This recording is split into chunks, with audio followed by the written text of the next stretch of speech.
उसे मजबूरन मुझसे शादी करनी पड़ती है क्योंकि उसके ग्रैंडफादर ने उसे मेरे साथ शादी करने के लिए मजबूर किया था। मैं उससे 5 साल बड़ा होता हूँ। वहीं कियुकी, जो कि एक अमीर घर की बड़ी बेटी होती है, पहले तो सिर्फ दिखावे के लिए इस शादी के लिए हाँ करती है ताकि किसी तरह अपने ग्रैंडफादर को शांत कर सके। लेकिन जैसे ही वह सुहागरात वाले कमरे में जाने वाली होती है, तभी उसके ग्रैंडफादर उसे अपने स्टडी रूम में बुला लेते हैं, जिस पर उसके ग्रैंडफादर कहते हैं, ऐसा मत सोचना कि शादी तो कर लोगी लेकिन पति पत्नी की तरह नहीं रहोगी, या फिर शादी के बाद दोनों अपनी अपनी जिंदगी जियोगे और एक दूसरे के कामों में दखल नहीं दोगे। यह सुनकर फूंग उयेन नी पूरी तरह चौंक जाती है। उसे समझ नहीं आता कि उसके ग्रैंडफादर उसके मन की बात कैसे जान गए। उसे तो ऐसा फील होने लगता है जैसे उसके ग्रैंडफादर उसके दिमाग के अंदर झांक सकते हैं। जिस पर उनके ग्रैंडफादर आगे कहते हैं, बस मुझे एक बच्चा दे दो, उसके बाद मैं तुम्हारी बाकी किसी बात में दखल नहीं दूंगा। यह सुनकर फूंग युएन निन्ह नाराज होकर कहती है, ग्रैंडफादर, क्या आपको लगता है कि मैं सिर्फ बच्चे पैदा करने वाली औरत हूँ? जिस पर उनके ग्रैंडफादर कहते हैं, तो फिर तुम कैसी औरत बनना चाहती हो? बच्चा पैदा करके जहां मन करे वहां घूमना चाहती हो, या फिर कंपनी जाकर सुबह से रात तक काम करना चाहती हो, हर दिन 10-10 घंटे मेहनत करना चाहती हो? जो करना है चुन लो, लेकिन एक बात तय है, तुम्हें बच्चा जरूर पैदा करना होगा। जिस पर फुंग युएन निन्ह गुस्से में कहती है, ठीक है, मैं बच्चा पैदा करूंगी। अगर आपको इतना ही बच्चा चाहिए तो मैं एक साथ 8-10 बच्चे पैदा कर दूंगी। इसके बाद वह गुस्से से भरी हुई अपने कमरे की तरफ लौटती है, लेकिन जैसे ही दरवाजा खोलती है, सामने मुझे देखकर रुक जाती है। वह इस सीन की बिल्कुल उम्मीद नहीं कर रही होती, जिस पर कुछ सेकंड के लिए वहीं खड़ी रह जाती है। वहीं मैं उसे दरवाजे पर चुपचाप खड़ा देखकर ज्यादा कुछ नहीं कहता और सीधे अंदर जाकर अपने बाल सुखाने लगता हूँ। इसके बाद फूंग उयेन निन्ह भी कमरे के अंदर आती है। तभी उसे एहसास होता है कि पूरा कमरा पहले से बिल्कुल अलग दिखाई दे रहा है। बिना सोचे ही उसे समझ आ जाता है कि यह सब बटलर झाओ की हरकत है। जिस पर वह मन ही मन बड़बड़ाती है, इतनी उम्र हो गई लेकिन इन्हें अभी भी कंट्रोल करना नहीं आया। फिर उसकी नजर मेरी तरफ जाती है। वह हैरान होती है कि मैं बिल्कुल भी नर्वस नहीं दिख रहा हूँ। वह सोचने लगती है, क्या यह उसकी पहली शादी नहीं है या फिर पहले से एक्सपीरियंस है। यह सोचकर वह खुद ही परेशान होने लगती है। उधर मैं बाल सुखाने के बाद देखता हूँ कि फुंग उयेन निह सोफा पर बैठी हुई है। न वह नहाने जा रही है और न ही कुछ बोल रही है। जिस पर मैं पूछता हूँ, तुम नहाने नहीं जा रही हो? यह सुनकर वह मुझे गुस्से से देखती है और कहती है, क्या बात है, तुम्हें मैं गंदी लग रही हूँ क्या? जिस पर मैं कुछ पल के लिए चुप रह जाता हूँ। मुझे समझ नहीं आता कि वह अचानक नाराज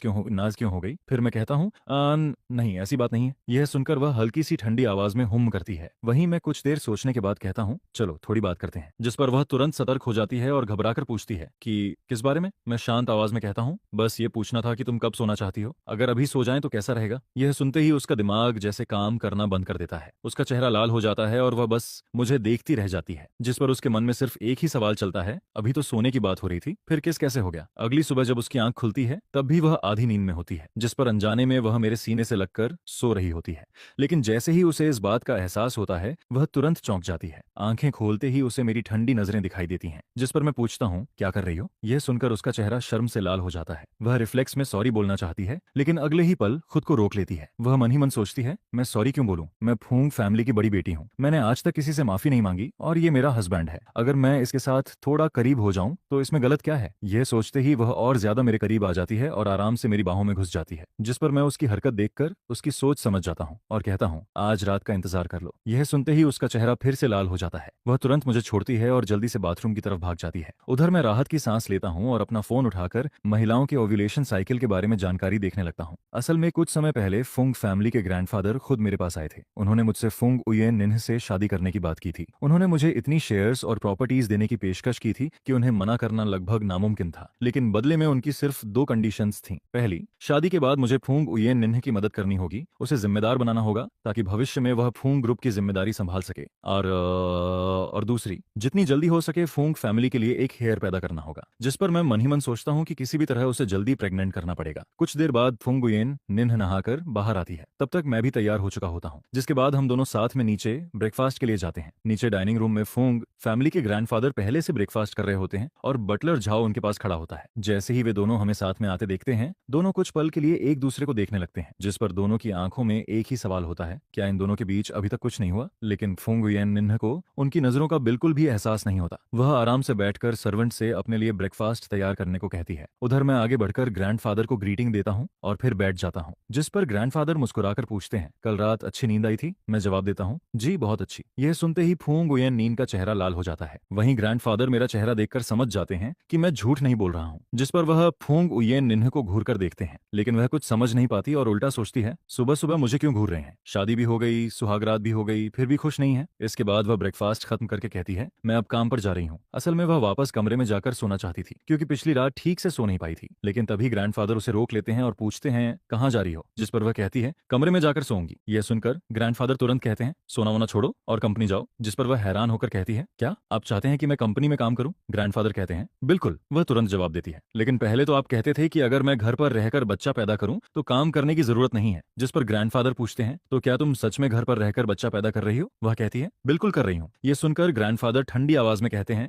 ये सिर्फ तुम्हारा कहना है, मुझे कैसे पता चले? जिस पर वह कहती है क्या मैं आपको धोखा दूंगी? ग्रैंडफादर तुरंत जवाब देते हैं तुमने मुझे पहले कम धोखा दिया है क्या? फिर वह बटर जाओ से कहते हैं जाओ मेरे लिए एक चाकू लेकर आओ। यह सुनते ही फूंग उयेन निन्ह घबरा जाती है और पूछती है ग्रैंडफादर चाकू क्यों मंगा रहे हैं? जिस पर ग्रैंडफादर कहते हैं अब जीकर क्या फायदा, पहले मुझे चिंता थी कि मेरे बाद तुम अकेली रह जाओगी लेकिन अब नहीं। लिटिल शेन एक काबिल और जिम्मेदार इंसान है, अगर मैं चला भी गया तो वह तुम्हारी देखभाल करेगा और कंपनी भी संभालेगा, इसलिए अब मैं आराम से मर सकता हूँ। फिर वह दोबारा कहते हैं जो सबसे तेज चाकू लेकर आओ। यह सुनते ही फूंग उयेन निन्ह पूरी तरह हार मान जाती है और कहती है ठीक है मैं कंपनी जाऊंगी। फिर वह मन ही मन बड़बड़ाती है मेरा तो भारी नुकसान हो गया, दिन में ऑफिस का काम और रात में ओवरटाइम, ऐसे ही चलता रहा तो एक दिन थक कर मर जाऊंगी। आखिरकार वह अपनी किस्मत मानकर ग्रैंडफादर के साथ कंपनी जाने के लिए तैयार हो जाती है। जिस पर ग्रैंडफादर कहते हैं तुम्हें सबसे नीचे से शुरुआत करनी होगी, अगले 2 से 3 साल तक हर डिपार्टमेंट में इंटर्नशिप करनी होगी, तभी तुम कंपनी चलाने लायक बनोगी। एक मैनेजर अगर अपने नीचे काम करने वाले लोगों का काम और प्रोसेस अच्छे से नहीं समझता तो बहुत आसानी से उसके नीचे वाले लोग उसे बेवकूफ बना सकते हैं। इसके बाद जब फूंग फैमिली के ग्रैंडफादर और फूंग युएन निन्ह काम से घर वापस लौटते हैं तभी बटलर झाओ जल्दी जल्दी बाहर भागते हुए उनका स्वागत करने आता है। जिस पर वह कहता है मास्टर मिस आप दोनों आखिरकार वापस आ गए। ग्रैंडफादर तुरंत पूछते हैं लिटिल शेन कहाँ है, उसे क्या हुआ? जिस पर बटर झाओ जवाब देता है यंग मास्टर बिजनेस ट्रिप पर चले गए हैं, इसलिए मैं आपको बताने ही वाला था। यह सुनते ही फूंग फैमिली के ग्रैंडफादर का चेहरा बदल जाता है। वहीं वह तुरंत फूंग यूएनएन की तरफ घूर कर देखते हैं, जिस पर फूंग यूएनएन पूरी तरह कंफ्यूज हो जाती है और पूछती है ग्रैंडफादर आप मुझे ऐसे क्यों घूर रहे हैं? ग्रैंडफादर कहते हैं तुम्हें खुद नहीं पता मैं क्यों घूर रहा हूँ? जिस पर वह जवाब देती है अगर मुझे पता होता तो मैं पूछती ही क्यों? ग्रैंडफादर फिर गंभीर आवाज में पूछते हैं सच सच बताओ क्या कल रात तुम्हारा परफॉर्मेंस अच्छा नहीं था? यह सुनकर फूंग उयेन नीह एकदम चौंक जाती है और कहती है क्या मतलब, कौन सा परफॉर्मेंस? जिस पर ग्रैंडफादर कहते हैं और कौन सी बात होगी, पति पत्नी वाली बात। फिर वह आगे कहते हैं क्या यह बात अलग से समझाने की जरूरत है? अगर तुम्हारा परफॉर्मेंस सच में अच्छा होता तो क्या लिटिल शेन बिजनेस ट्रिप पर चला जाता? यह सुनकर फूंग यूएन निन्ह तुरंत जवाब देती है वह काम की वजह से गए हैं, इसका मेरे परफॉर्मेंस से क्या लेना देना। लेकिन ग्रैंडफादर मानने को तैयार नहीं होते। जिस पर वह कहते हैं फिर वह पहले या बाद में क्यों नहीं गया, सुहागरात के अगले ही दिन क्यों चला गया? इसके बाद वह और भी विश्वास से कहते हैं स्पष्ट है कि तुम्हारा परफॉर्मेंस अच्छा नहीं था, इसलिए वह तुमसे बचने के लिए बाहर चला गया। अगर तुमने अच्छा परफॉर्मेंस किया होता तो क्या वह नई नई शादी हुई पत्नी को छोड़कर बिजनेस ट्रिप पर जाता? फिर ग्रैंडफादर मुस्कुराकर पूछते हैं अब तुम भी पति पत्नी वाली बात एक्सपीरियंस कर चुकी हो, खुद से पूछो क्या तुम लिटिल शेन को छोड़कर एक हफ्ते के लिए बाहर जा सकती हो? यह सुनकर फुंगुयेन निन्ह पूरी तरह चुप हो जाती है, क्योंकि दिल के किसी कोने में उसे भी लगता है कि वह ऐसा नहीं कर सकती। लेकिन अगले ही पल वह खुद को समझाती है हम दोनों के बीच कोई प्यार नहीं है। हालांकि वह एक बात मानने पर मजबूर होती है, कल रात वह सच में बहुत खुश थी। जिस पर उसके मन में एक अजीब ख्याल आता है क्या लिटिल शेन सच में मुझसे दूर भागने के लिए बिजनेस ट्रिप पर गया है? उधर ग्रैंडफादर उसके चेहरे के बदलते हुए एक्सप्रेशन देखकर अंदर ही अंदर मुस्कुराने लगते हैं। वह सोचते हैं बस अब यह काफी है, इसका घमंड थोड़ा कम करना जरूरी है, नहीं तो यह सच में खुद को दुनिया की सबसे आकर्षक लड़की समझने लगेगी। इसके बाद पूरे 7 दिन बीत जाते हैं। 7 दिन बाद मैं बिजनेस ट्रिप खत्म करके वापस घर लौटता हूँ। जैसे ही फुंग उयेन निन्ह मुझे अचानक सामने देखती है वह कुछ सेकंड के लिए हैरान रह जाती है। वहीं ग्रैंडफादर मुझे देखकर काफी खुश हो जाते हैं और बिजनेस ट्रिप के बारे में पूछने लगते हैं। जिस पर वह पूछते हैं ट्रिप कैसी रही, सब कुछ ठीक रहा ना? मैं खाना खाते हुए जवाब देता हूँ जी सब कुछ बहुत अच्छे से हो गया। उधर फुंग उयेन निन्ह पूरे समय चुपचाप सिर झुकाकर खाना खाती रहती है। जब मैं और ग्रैंडफादर बातें कर रहे होते हैं तब तक वह अपना खाना खत्म कर चुकी होती है। जिस पर वह चुपचाप चॉपर स्टिक्स नीचे रखती है, उठती है और बिना कुछ कहे वहां से चली जाती है। यह देखकर ग्रैंडफादर मुस्कुराते हुए मुझसे कहते हैं तुम पूरे 1 हफ्ते बाहर रहे हो, यूएन निन्ह थोड़ी नाराज है। फिर वह आगे कहते हैं जाकर उससे थोड़ा मना लेना। मैं हैरान होकर पूछता हूँ मैं बिजनेस ट्रिप पर गया था, वह नाराज क्यों होगी? जिस पर ग्रैंडफादर मुस्कुराकर कहते हैं तुम खुद समझ जाओगे। मैं सिर हिलाकर कहता हूँ ठीक है मैं समझ गया, क्योंकि ग्रैंडफादर ने कहा है तो मुझे उसे मनाना ही होगा। इसके बाद मैं खाना खत्म करके अपने कमरे की तरफ लौटता हूँ। कमरे में फुंग उयेन निन्ह सोफा पर बैठी फोन चला रही होती है। मैं उससे कुछ नहीं कहता और सीधे बाथरूम में नहाने चला जाता हूँ। जिस पर फुंग उयेन निन्ह मन ही मन सोचती है कि शायद मैं उससे बात करूंगा। आखिर पूरे 7 दिन तक मैं उससे दूर रहा था, लेकिन जब मैं सीधे बाथरूम में चला जाता हूँ तो वह थोड़ा निराश हो जाती है। वह मन ही मन सोचती है क्या इसके पास मुझसे कहने के लिए कुछ भी नहीं है? फिर वह खुद को जवाब देती है ठीक है यह प्यार वाली शादी नहीं है, लेकिन इतनी भी बेरुखी अच्छी नहीं लगती। यह सोचकर उसके दिल में हल्की सी उदासी आ जाती है। कुछ देर बाद मैं नहाकर बाहर आता हूँ। मेरे शरीर पर सिर्फ एक नाइट पैंट होती है। जैसे ही फुंग उयेन निन्ह ऊपर देखती है सामने यह सीन देखकर तुरंत नजरें चुरा लेती है। फिर मैं शांत आवाज में पूछता हूँ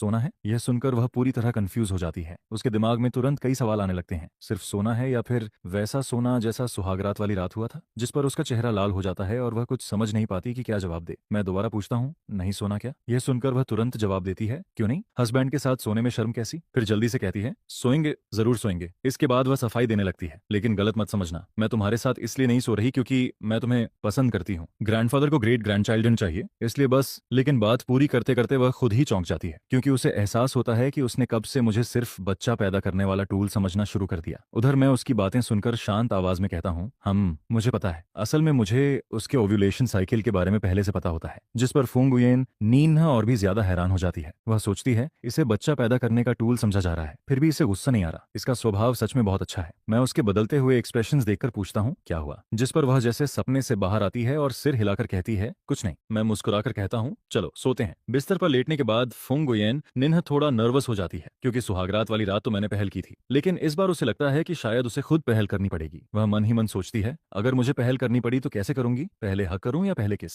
उधर मैं भी बिस्तर पर लेटकर कुछ देर इंतजार करता हूँ। फिर सोचता हूँ कि शायद वह शर्म महसूस कर रही है, लेकिन सच तो यह है कि मैं खुद भी थोड़ा शर्मिंदा महसूस कर रहा होता हूँ। आखिरकार मैं मन ही मन फैसला करता हूँ कि फाइनल गोल के लिए आज भी मुझे ही पहल करनी पड़ेगी। मैं कुछ बोलना चाहता हूँ, लेकिन हम दोनों अब भी इतने करीब नहीं होते कि ज्यादा बातें कर सकें। जिस पर मैं कुछ भी न बोलते हुए सीधे उसकी तरफ झुकता हूँ और उसे किस कर देता हूँ। इसके बाद कुछ दिन और गुजर जाते हैं। धीरे धीरे फुंग गुयेन निन्हा की बॉडी क्लॉक भी रेगुलर हो जाती है। अब मैं जब भी सुबह उठता हूँ वह भी लगभग उसी समय जाग जाती है। हम दोनों एक दूसरे को देखते हैं और फिर बिना कुछ कहे अपनी मॉर्निंग रूटीन शुरू कर देते हैं। पर्सनल केयर खत्म करने के बाद हम नीचे ब्रेकफास्ट के लिए जाते हैं, जिस पर ग्रैंडफादर हमारी तरफ देखते हैं और तुरंत सब कुछ समझ जाते हैं। वह फुंग गुयेन निन्हा के चेहरे पर छिपी हुई खुशी और संतुष्टि साफ देख लेते हैं। फिर मन ही मन सोचते हैं, कुछ दिन पहले तक यही लड़की नाराज घूम रही थी, अब हस्बैंड एक रात वापस क्या आया, इसके चेहरे की खुशी छिप ही नहीं रही। इसके बाद वह और भी मजे लेते हुए सोचते हैं, शुरुआत में शादी से सबसे ज्यादा इनकार भी यही कर रही थी। अगर मैं उसके हस्बैंड के सामने नहीं होता तो शायद अभी उसे जरूर चिढ़ाता। ब्रेकफास्ट खत्म होने के बाद हम तीनों काम के लिए निकलते हैं। मैं अपनी तरफ चला जाता हूँ, जबकि फुंग गुयेन, निन्हा और ग्रैंडफादर कंपनी की तरफ जाते हैं। रास्ते में कार के अंदर ग्रैंडफादर मुस्कुराकर पूछते हैं, कल रात लिटिल शेन ने तुम्हें मना लिया क्या? यह सुनते ही फुंग गुयेन निन्हा का चेहरा लाल हो जाता है, जिस पर वह तुरंत कहती है, वह मुझे क्यों मनाएगा? मैं कोई बच्ची थोड़ी हूँ। ग्रैंडफादर यह सुनकर हैरान हो जाते हैं, फिर कहते हैं, उसने तुम्हें मनाया नहीं? वह जवाब देती है, नहीं। ग्रैंडफादर तुरंत कहते हैं, लेकिन उसने तो मुझसे वादा किया था कि वह तुम्हें मनाएगा। यह सुनते ही फुंग गुयेन निन्हा चौंक जाती है और पूछती है, आपने उससे ऐसा कहा था? ग्रैंडफादर सिर हिलाकर कहते हैं, बिल्कुल। वह तुरंत पूछती है, आपने आखिर उससे क्या कहा था? जिस पर ग्रैंडफादर बिल्कुल सामान्य अंदाज में कहते हैं, मैंने सीधा सीधा कह दिया था कि तुम उसे बहुत मिस कर रही हो। पूरे हफ्ते तुम्हारा मूड खराब रहा, इसलिए उसे कहा कि तुम्हें जाकर मना ले। यह सुनते ही फुंग गुयेन निन्हा को ऐसा लगता है जैसे उसके ऊपर आसमान टूट पड़ा हो, जिस पर वह शर्म और गुस्से से चिल्ला उठती है, ग्रैंडफादर आपने ऐसा क्यों कहा? मैंने कब कहा कि मैं उसे मिस कर रही थी? फिर वह गुस्से से कहती है, मेरी सारी इज्जत खत्म हो गई। ग्रैंडफादर हंसते हुए पूछते हैं, अच्छा, अगर मिस नहीं कर रही थी तो पूरे हफ्ते मुंह फुलाकर क्यों घूम रही थी? ऐसा लगता था जैसे किसी ने तुम्हारे सैकड़ों अरब रुपए खा लिए हों। यह सुनकर फुंग गुयेन निन्हा का चेहरा पूरी तरह लाल हो जाता है, लेकिन उसके पास कोई जवाब नहीं होता, जिस पर वह दांत पीसती है और चुपचाप खिड़की के बाहर देखने लगती है। अब वह ग्रैंडफादर से एक शब्द भी नहीं बोलना चाहती। उधर दोपहर में मेरी मुलाकात शियुड्यू से होती है, जो कंपनी की टॉप स्टार होती है। मैं उसे लंच पर बुलाता हूँ क्योंकि मैं उसके साथ लाइव स्ट्रीम सेलिंग के बारे में बात करना चाहता हूँ। 3 साल पहले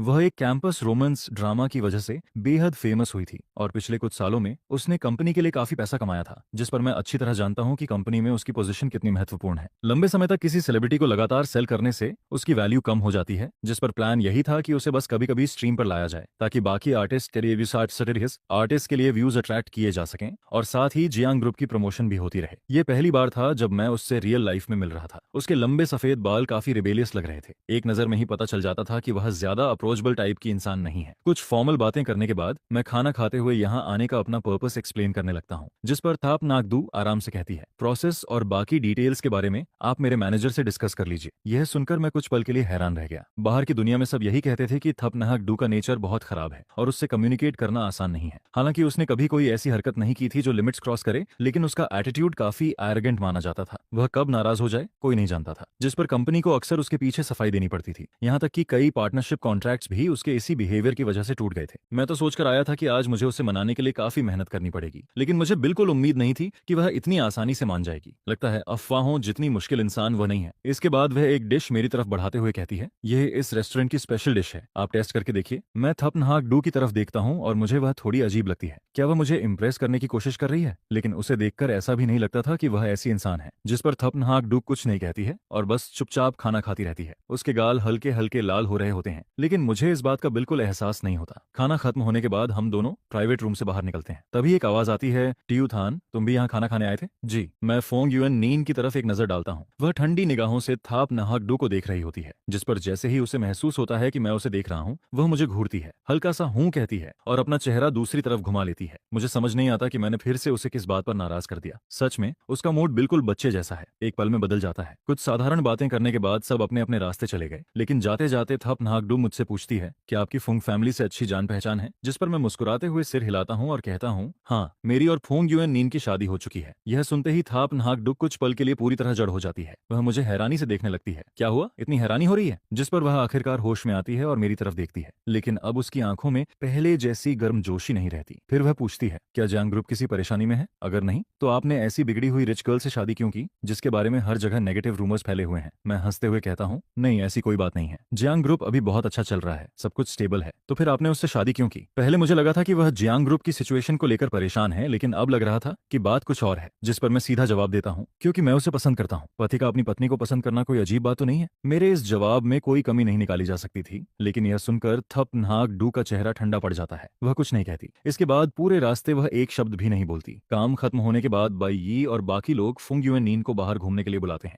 फोंग युएन निन्ह मीटिंग पॉइंट पर पहुंचती है और बैठने के लिए जगह ढूंढती है। संयोग से वह जाकर जियांग जियांग के बिल्कुल पास बैठ जाती है, जिस पर जियांग जियांग झुककर उसके कान में धीरे से पूछती है, आप यहाँ कैसे आ गई? क्या मेरे भाई तो बिजनेस ट्रिप से वापस नहीं आ गए? फोंग युएन निन्ह उसे ठंडी नजरों से देखती है और हूं करते हुए कहती है, वापस तो आ गया है, लेकिन काश अभी बाहर ही रहता। वह आगे गुस्से में कहती है, अभी लौटा नहीं कि दूसरी औरतों के साथ घूमने लगा? देखकर ही गुस्सा आता है। अच्छा होता अगर हमेशा बिजनेस ट्रिप पर ही रहता, कम से कम आंखों के सामने तो नहीं रहता। यह सुनकर जियांग जियांग भी चिढ़ जाती है। आप कैसी अजीब बातें कर रही हैं? क्या आपको हर चीज में दखल देना जरूरी है? आप कुछ ज्यादा ही इंटरफियर नहीं कर रही? आपका घर क्या समुद्र के किनारे है? फिर वह आगे कहती है, और जब आप पढ़ती थी तब क्या किसी ने आपको एल्डर्स की रिस्पेक्ट करना नहीं सिखाया? जिस पर फोंग युएन निन्ह तुरंत जवाब देती है, रिस्पेक्ट? क्या यही तरीका है किसी बड़े से बात करने का? जियांग जियांग एक पल के लिए रुक जाती है। बड़ा, मैं तुम्हारी भाभी हूँ, क्या मैं तुम्हारी एल्डर नहीं हुई? यह सुनकर जियांग जियांग की बोलती बंद हो जाती है। वह जवाब देने ही वाली होती है कि तभी लियू रुयान बीच में बोल पड़ती है, तुम दोनों आखिर फुसफुसाकर क्या बातें कर रही हो? बाकी लोग भी शक भरी नजरों से दोनों को देखने लगते हैं। उन्हें हमेशा लगता था कि इन दोनों के बीच कुछ अजीब है। जब भी मिलती हैं, अलग जाकर धीरे धीरे बातें करने लगती हैं, जैसे कोई सीक्रेट छिपा रही हो। जिस पर जियांग जियांग कुछ कहने ही वाली होती है कि फुंग युएन नी सीना तानकर बोलती है, मैं इसे समझा रही थी। यह सुनकर सब हंस पड़ते हैं।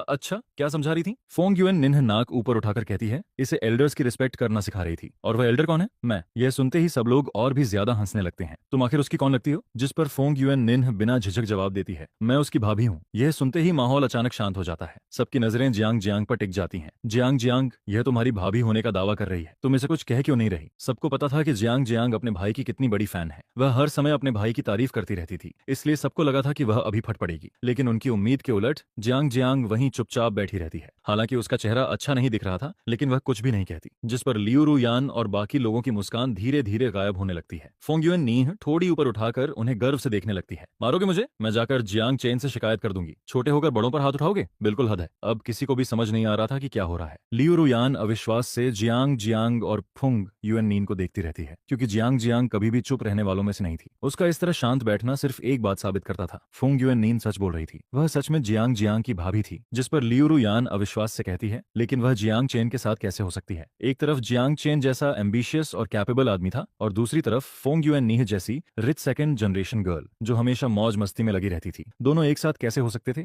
जिस पर फोंग युएन निन्ह आराम से कहती है, मैं एक बात क्लियर कर दूं, हम सिर्फ रिलेशनशिप में नहीं है, हमारी शादी हो चुकी है। यह सुनते ही सब लोग पूरी तरह शॉक्ड रह जाते हैं। काफी देर बाद उन्हें होश आता है। आखिर यह सब हुआ कैसे? ब्रोदर जियांग चेन ने सच में शादी कर ली? अगर फोंग युएन नीह कर सकती है तो हम क्यों नहीं? जिस पर किसी और लड़की ने भी कहा, सही बात है, हम भी कर सकते हैं। फोंग युएन नीह शांत स्वर में कहती है, इसमें कोई बड़ी बात नहीं है, यह बस एल्डर्स द्वारा तय की गई बिजनेस मैरिज थी। लेकिन लियू रुयान गुस्से में जियांग जियांग से पूछती है, अगर फुंग युएन निन्ह कर सकती है तो मैं क्यों नहीं कर सकती? और मैं भी। बाकी लड़कियां भी तुरंत हामी भर देती हैं। असल में वे सभी जियांग चेन को जरूरत से ज्यादा एडमायर करती थीं। पहले उन्होंने कभी उसके साथ रिलेशनशिप के बारे में नहीं सोचा था, लेकिन अब जब वे इस बारे में गंभीरता से सोचती हैं तो उन्हें लगता है कि वैसे भी एक दिन पॉलिटिकल या बिजनेस मैरिज करनी ही पड़ेगी। तो फिर किसी अजनबी रिच सेकंड जनरेशन लड़के से शादी करने से बेहतर जियांग चेन ही क्यों नहीं? जियांग चेन मैच्योर था, जनरस था, पोलाइट था और बेहद कैपेबल भी था। सबसे बड़ी बात, वह बचपन से उनके साथ बड़ा हुआ था। वह हमेशा उनका ख्याल रखता था और उनके साथ बहुत अच्छा व्यवहार करता था। जिस पर सभी लड़कियां एक ही बात सोचने लगती हैं, अगर सच में उनकी शादी जियांग चेन से हो जाए तो शायद शायद वह शादी के बाद भी उनका उतना ही ख्याल रखेगा जितना बचपन में रखता था। जियांग जियांग बेबस होकर कहती है, मैं भी क्या कर सकती हूँ, मुझे भी पहले से इस बारे में कोई खबर नहीं थी, मुझे तो इसकी भनक तक नहीं लगी थी। अगर मुझे पहले से पता होता तो क्या तुम्हें लगता है कि ये दोनों एक साथ हो पाते? जिस पर जियांग जियांग बिना झिझक कहती है, अगर मुझे पहले पता चल जाता तो मैं हर हाल में इनके बीच आ जाती। मैं उस लड़की को कभी भी मेरे भाई को परेशान नहीं करने देती। यह सुनकर लियू रुयान और बाकी सभी लोग लगातार सिर हिलाने लगते हैं। उनकी नजर में फोंग युएन निन्ह बिल्कुल भी जियांग चेन के लायक नहीं थी। वहीं दूसरी तरफ फोंग युएन निन्ह उन सबको देखकर बाहर से तो गर्व महसूस कर रही होती है, लेकिन अंदर ही अंदर उसे थोड़ा दुख भी होने लगता है। आखिर उसने उसी आदमी से शादी की थी जिससे वहां मौजूद लगभग हर लड़की शादी करना चाहती थी। लेकिन क्या वह सच में इतनी बुरी थी जितना ये लोग उसे बता रहे थे? अगर जियांग जियांग उसे पसंद नहीं करती तो वह बात अलग थी। आखिर जियांग जियांग बचपन से ही अपने भाई को दुनिया का सबसे बेहतरीन इंसान मानती आई थी। लेकिन लियू रुयान और बाकी लोग किस हक से यह तय कर रहे थे कि वह जियांग चेन के लायक नहीं है? मैं फोंग युएन निन्हा हूँ, एक बड़े और प्रभावशाली परिवार की एल्डेस्ट यंग मिस।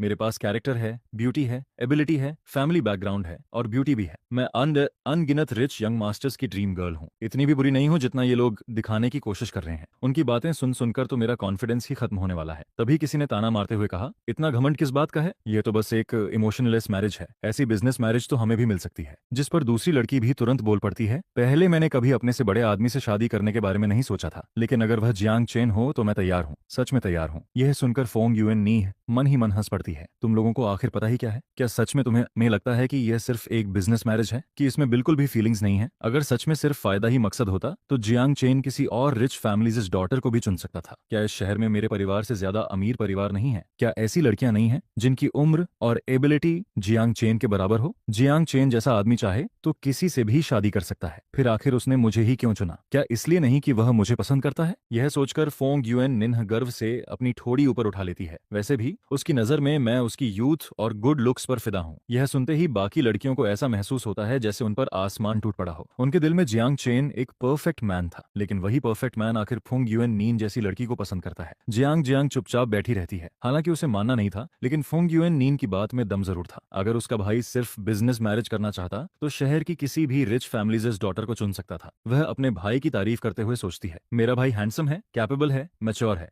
और बचपन से ही हर माता पिता के मुंह पर लिया जाने वाला एग्जाम्पल चाइल्ड रहा है। अगर वह इतने साल विदेश में न रहता तो अब तक हमारे घर का दरवाजा प्रपोजल से भर चुका होता। इतनी सारी सूटेबल लड़कियां होने के बावजूद उसने सिर्फ फोंग युएन नीन को चुना। दोनों का सोशल स्टेटस और पर्सनैलिटी भी एक जैसी नहीं थी। अगर यह प्यार नहीं है तो फिर और क्या है? लेकिन फिर जियांग जियांग अचानक सोच में पड़ जाती है। भाई को फोंग युएन निन्ह कब से पसंद आने लगी? पिछले कई सालों से तो वह ज्यादातर विदेश में ही रहता था। कभी कभार वापस आता भी था तो जल्दी लौट जाता था। क्या किसी संयोग में उसकी मुलाकात फोंग युएन निन्ह से हुई थी? और क्या उसे पहली नजर का प्यार हो गया था? यह सोचकर जियांग जियांग चुपचाप फोंग युएन नीन की तरफ देखती है। सच कहें तो उसके भाई के सामने फोंग युएन नीन की सबसे बड़ी ताकत बस उसका चेहरा ही था। इसके बाद बाकी लड़कियां अपना दुख शराब में डुबोने का फैसला कर लेती हैं, जिस पर वे लगातार फोंग युएन नीन को ड्रिंक्स ऑफर करने लगती हैं। बाई उन्हें रोकने की कोशिश करती है, लेकिन कोई उसकी बात नहीं सुनता। वहीं जियांग जियांग एक तरफ बैठकर सब कुछ देखती रहती है। न वह खुद ड्रिंक ऑफर करती है और न ही किसी को रोकती है। वह मन ही मन सोचती है, अगर मेरी आइडेंटिटी बीच में न होती तो मैं खुद इसे ड्रिंक पिलाती। धीरे धीरे समय गुजरता है और रात के करीब 10 बज जाते हैं। आखिरकार फोंग युएन निन्ह पूरी तरह नशे में धुत हो जाती है, जिस पर लियू रुयान कहती है, जियांग जियांग अपने भाई को फोन करो और इसे लेने बुलाओ। ब्रदर जियांग चेन को हमारा शराब पीना पसंद नहीं है। ऊपर से फोंग युएन नीन की हालत तो देखो। इस समय फोंग युएन नीन सोफे पर ऐसे पड़ी होती है जैसे कोई कीचड़ का ढेर हो। उसकी यूजुअल एलिगेंट इमेज का कहीं नामो निशान नहीं बचा था। जिस पर जियांग जियांग सच में मुझे फोन कर देती है और कहती है कि आकर फोंग युएन नीन को ले जाऊं। मैं एड्रेस पर पहुंचता हूं और प्राइवेट रूम का दरवाजा खोलता हूं। अंदर कदम रखते ही मेरी नजर सोफे पर बेहोश पड़ी फोंग युएन नीन पर जाती है। बाकी लोग अपने अपने काम में लगे हुए होते हैं, किसी को भी उसकी परवाह नहीं होती। सच में बहुत अच्छे दोस्त हैं। काफी समय बाद लियू रुयान और बाकी लोग मुझे देख रहे थे, जिस पर वे कुछ देर के लिए चुप हो जाते हैं। उन्हें लगता है कि मैं पहले से भी ज्यादा अट्रैक्टिव और करिश्मेटिक हो गया हूं और उनके मन में एक ही ख्याल आता है, फोंग युएन नीह जैसी लड़की मेरे लायक नहीं है। वहीं बाई पहली बार मुझे सामने से देख रही होती है। उसने पहले सिर्फ जियांग जियांग से मेरे बारे में सुना था, लेकिन मुझे देखते ही उसका दिल थोड़ा तेज धड़कने लगता है। मैं चुपचाप दरवाजे पर खड़ा होकर सबकी तरफ नजर डालता हूँ, जिस पर जियांग जियांग उठकर कहती है, ब्रोदर जियांग चैन। मैं सीधे फोंग युएन नीन के पास जाता हूँ और जियांग जियांग से पूछता हूँ, क्या तुम लोगों ने इसे ड्रिंक कराया है? फोंग युएन निन्ह कभी खुद से इतना नहीं पी सकती। देखो बाकी सब बिल्कुल ठीक है और सिर्फ वही इस हालत में है। यह सुनते ही कई लोगों के चेहरे पर ऑकवर्ड एक्सप्रेशन आ जाता है।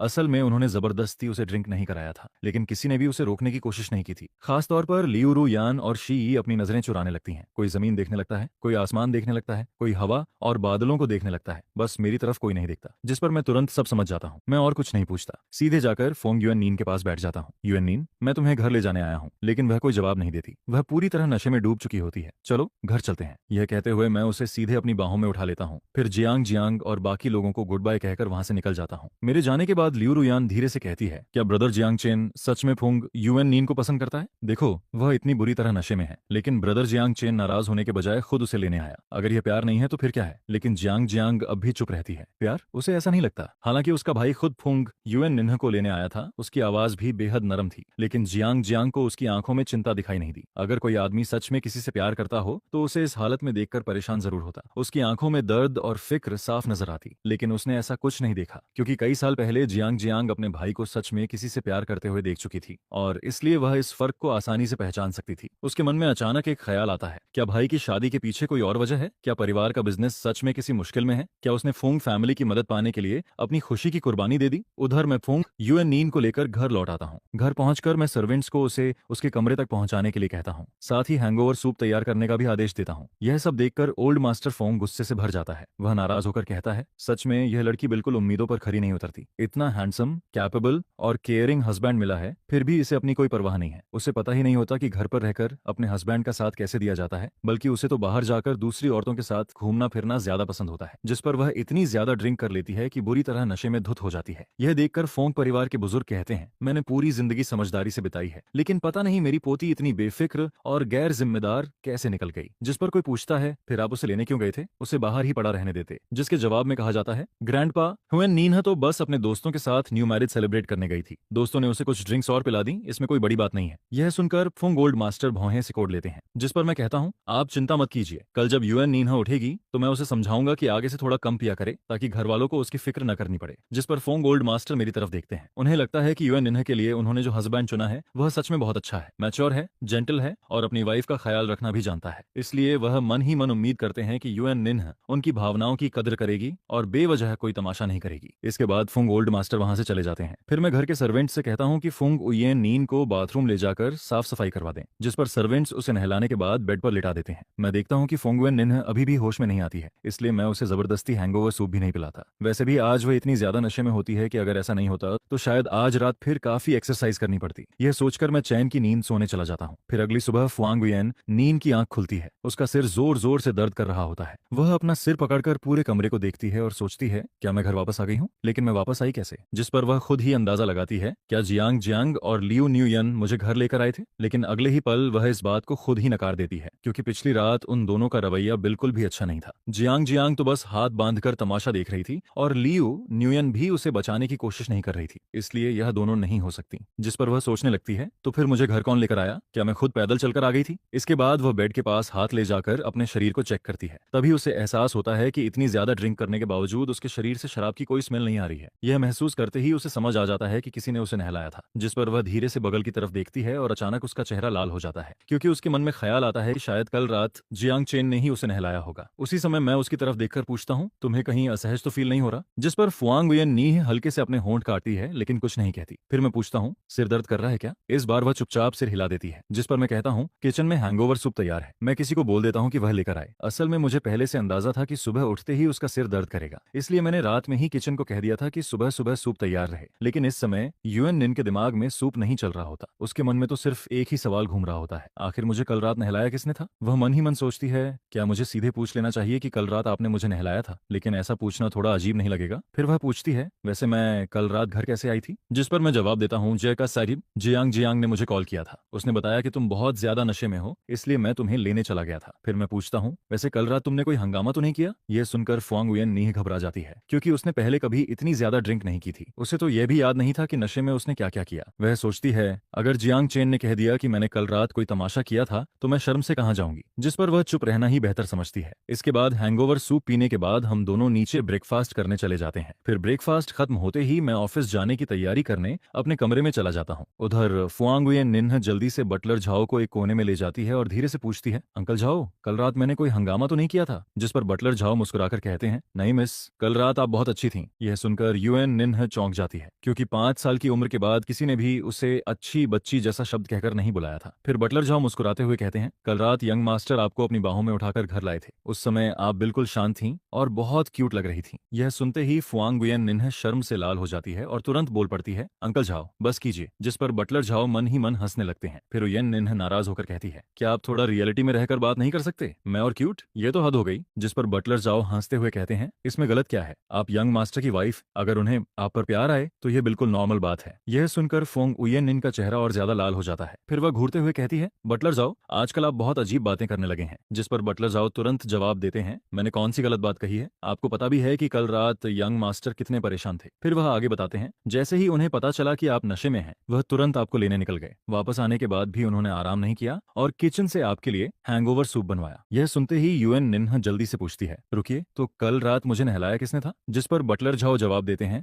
बिल्कुल यंग मास्टर ने। यह सुनते ही उसका चेहरा एकदम लाल पड़ जाता है। उसके मन में तरह तरह के ख्याल आने लगते हैं। लेकिन तभी बटलर झाओ अपनी बात पूरी करते हैं, यंग मास्टर ने सर्वेंट्स को बुलाकर आपको नहलाने का इंतजाम करवाया था। यह सुनकर यूएन निन्ह राहत की सांस लेती है, क्योंकि एक पल के लिए तो उसका दिल ही बैठ गया था। फिर बटलर झाओ कहते हैं, आगे से थोड़ा कम पिया कीजिए, यह हेल्थ के लिए अच्छा नहीं होता। जिस पर वह अचानक पूछ बैठती है, आप जानते हैं कि मैं कल रात इतनी ज्यादा क्यों पी गई थी? मैं उसकी तरफ देखकर पूछता हूँ, क्यों? जिस पर वह नाराज होकर कहती है, सब लियू नुयन की वजह से हुआ था। ऊपर से जियांग जियांग भी मेरी मदद नहीं कर रही थी। यह सुनकर मैं हल्की सी स्माइल देता हूँ और पूछता हूँ, लेकिन उन्होंने तुम्हें डांटा क्यों था? जिस पर फुआंगुयन नीन मेरी तरफ देखती है। उसे समझ नहीं आता कि मैं सच में नहीं जानता या फिर जानकर अनजान बन रहा हूँ, इसलिए वह कुछ नहीं कहती। उसे ऐसे चुप देखकर मैं मुस्कुरा देता हूँ और कहता हूँ, ठीक है, आगे से वे तुम्हें नहीं डांटेंगे। यह सुनकर फुआंगुयन निन्हा हैरान रह जाती है, लेकिन मैं उसे कोई एक्सप्लेनेशन नहीं देता। फिर मैं कहता हूँ, चलो अब ऑफिस जाने का समय हो गया है। जिस पर वह तुरंत मुंह फुला लेती है और मन ही मन सोचती है, पक्का पिछले जन्म में मैंने बहुत बुरे काम किए होंगे, तभी इस जन्म में मुझे रोज सुबह जल्दी उठकर काम पर जाना पड़ रहा है। और फिर हम दोनों कंपनी पहुंच जाते हैं। लेकिन कंपनी पहुंचने के बाद भी मैं उसी बात के बारे में सोचता रहता हूँ, आखिर कल रात लियू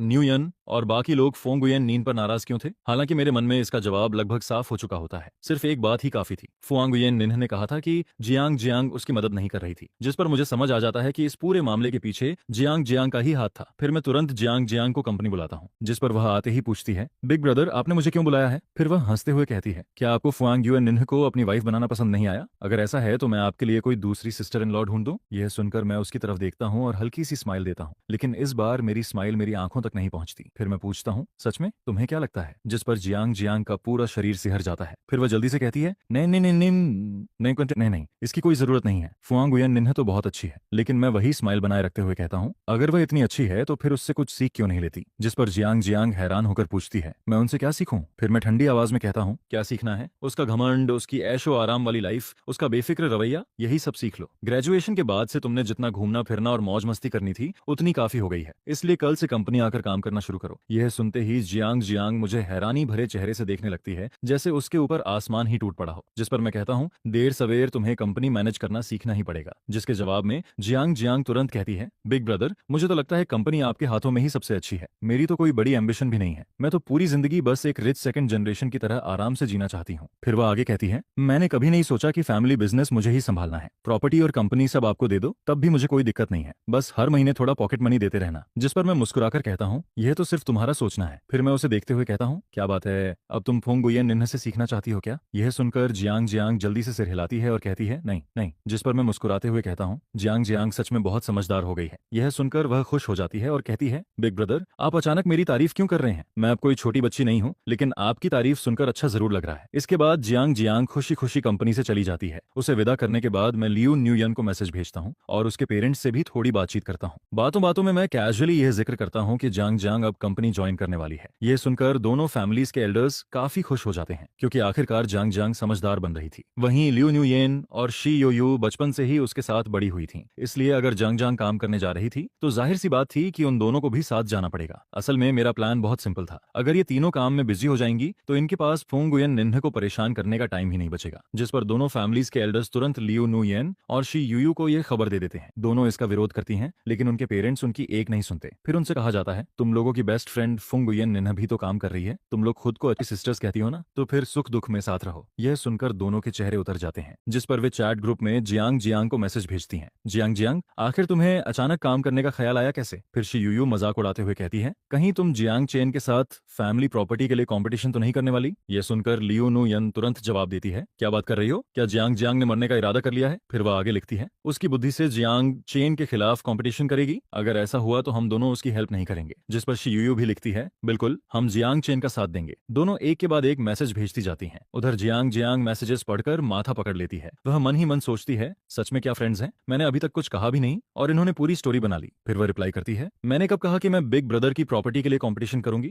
मुझे अभी कुछ साल और जीना है। जिस पर शी यू यू तुरंत मैसेज भेजती है, फिक्र मत कर, अगर जियांग चेन ने तुम्हारी पिटाई कर दी तो हम तुम्हारी बॉडी कलेक्ट करने जरूर आएंगे। फिर वह मजाक में लिखती है, इतने सालों की फ्रेंडशिप का यही आखिरी फर्ज निभा सकते हैं। यह पढ़कर जियांग जियांग जवाब देती है, वाह, इसके लिए तो मुझे तुम्हारा शुक्रिया अदा करना चाहिए। उसी समय फोंग उयेन निन्ह भी चैट ग्रुप में आ जाती है। वह मैसेजेस पढ़कर पूछती है, तुम लोग जियांग चेन की इतनी बातें क्यों कर रहे हो, क्या वह इतना डरावना है? जिस पर लियू न्यूयन तुरंत जियांग चेन की तरफदारी करती है। वह लिखती है, ऐसी कोई बात नहीं है, जियांग चेन दुनिया का सबसे जेंटल और हैंडसम आदमी है। फिर वह आगे लिखती है, उयेन निन्ह, तुम्हें बस अपना ख्याल रखना चाहिए। यह पढ़कर फुंग उयेन निन्ह हैरान हो जाती है। वह रिप्लाई करती है, मुझे उससे डरना चाहिए, क्या वह मुझे खा जाएगा? जिस पर ग्रुप में बाकी लोग एक के बाद एक भेजने लगते हैं। यह देखकर फुंग उयेन निन्ह और भी कंफ्यूज हो जाती है। वह पूछती है, तुम लोगों को क्या हुआ है, सब यही सिंबल क्यों भेज रहे हो? कुछ देर तक पूरा ग्रुप शांत रहता है। आखिरकार लियू नुयन चुप्पी तोड़ती है और पूछती है, वैसे यूएन निन्ह, तुमने खाना खाया? यह सुनकर फुंग यूएन निन्ह रिप्लाई करती है, ब्रेकफास्ट कर लिया है, लंच अभी नहीं किया। क्यों, क्या तुम लोग मुझे लंच पर बुलाना चाहती हो? फिर वह मजाक में लिखती है, वैसे अब मैं वर्किंग वुमन हूँ, बहुत बिजी रहती हूँ, लंच करना है तो पहले अपॉइंटमेंट लेना पड़ेगा। यह पढ़कर बाकी लोग फिर से भेजने लगते हैं। जिस पर फुंग यूएन निन्ह परेशान होकर पूछती है, आखिर हुआ क्या है? फिर वह लिखती है, लियू नुयन, तुम ही बताओ। यह सुनकर लियू नुयन मजबूरी में रिप्लाई करती है, मेरा मतलब था जियांग चेन ने तुम्हें खाया या नहीं? ये मैसेज पढ़ते ही इस बार फुंग उयेन निन्ह खुद ग्रुप में भेज देती है। फिर उसका चेहरा शर्म से लाल हो जाता है। वह मन ही मन सोचती है, इन लोगों को जरा भी शर्म नहीं है क्या? ऐसी बातें भी कोई पूछता है? जिस पर बाकी लोग लगातार पूछते रहते हैं, तो आखिर हुआ क्या, हुआ या नहीं? यह सुनकर फुयेन निन्ह झुंझलाकर लिखती है, तुम लोगों को इससे क्या मतलब? क्या तुम्हारा घर समुद्र के किनारे है जो इतनी दूर तक दखल देती हो? जिस पर लियू न्यूयन हंसते हुए रिप्लाई करती है, मैं तो बस यूं ही पूछ रही थी, इतना गुस्सा क्यों हो रही हो? लगता है अभी तक कुछ नहीं हुआ। फिर वह मन ही मन सोचती है कि जियांग चेन जैसा परफेक्ट आदमी तो किसी भी लड़की को पसंद आ सकता है। अगर फुंग उयेन निन्ह पहले उससे शादी न करती तो शायद वह खुद उससे कांटेक्ट लेने की कोशिश करती, लेकिन फिलहाल ऐसा लग रहा था कि दोनों के बीच अभी तक कुछ खास नहीं हुआ था। हालांकि ये बात भी बिल्कुल नॉर्मल थी, क्योंकि फैमिली मैरिज में अक्सर लोगों को एक दूसरे को समझने के लिए टाइम चाहिए होता है। हाई सोसाइटी में ऐसे कई कपल्स होते हैं जो बाहर से परफेक्ट कपल बनकर रहते हैं, लेकिन घर के अंदर उनके बीच एक किस तक नहीं हुई होती। जिस पर फुंग उयेन निन्ह कोई सफाई नहीं देती। उधर